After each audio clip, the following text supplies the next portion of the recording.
بسم اللہ الرحمن الرحیم۔ السلام علیکم ورحمۃ اللہ وبرکاتہ۔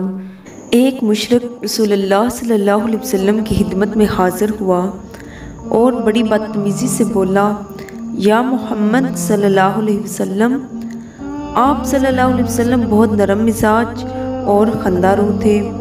آپ صلی اللہ علیہ وسلم نے اس کی طرف دیکھا اور فرمایا، جی بولیے۔ اس نے کہا، مجھے تیری 3 باتیں سمجھ نہیں آتی۔ نمبر 1، تو کہتا ہے کہ سارا عرب میرا کلمہ پڑھے گا۔ نمبر 2، تو کہتا ہے کہ کیسر و کسرا جیسی عظیم سلطنت فتح ہوگی، یہاں تو کھانے کو روٹی نہیں۔ نمبر 3، تو کہتا ہے کہ مرنے کے بعد دوبارہ زندہ کیے جائیں گے، یہ کیسے ممکن ہے؟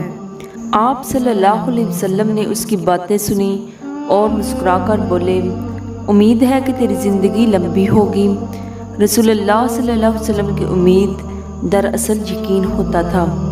یقیناً سارا عرب میرا کلمہ پڑھے گا، یقیناً کیسر و کسرا فتح ہوں گے، تو دیکھے گا، اور یقیناً بروز قیامت میں تیرا ہاتھ پکڑ کر بولوں گا، کیا یہ سچ نہیں؟ وہ بولا، میں نہیں مانتا، اور چلا گیا۔ جب مکہ فتح ہوا، لوگوں نے کہا کہ ایک بات تو ہو گئی، اس نے کلمہ نہیں پڑھا۔ جب حضرت عمر کا دور خلافت آیا اور ایران فتح ہوا، یہ مزدوری کر رہا تھا، اپنا اوزار اٹھا کر مکہ چل پڑا، اس نے کلمہ پڑھ لیا۔ یہ شخص بے حد مسکین اور غریب تھا۔ جب بھی یہ شخص مدینے میں آتا، امیر المومنین حضرت عمر بن خطاب رضی اللہ تعالیٰ عنہ اس کے احترام میں کھڑے ہو جاتے۔ لوگوں نے کہا، آپ ایسے معمولی شخص کو اتنی اہمیت کیوں دیتے ہیں؟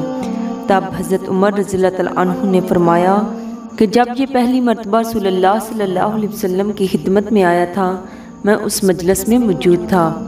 آپ صلی اللہ علیہ وسلم نے اس کا ہاتھ پکڑ کر فرمایا تھا کہ میدان حشر میں میں تیرا ہاتھ پکڑ کر پوچھوں گا کہ کیا یہ سچ نہیں ہے؟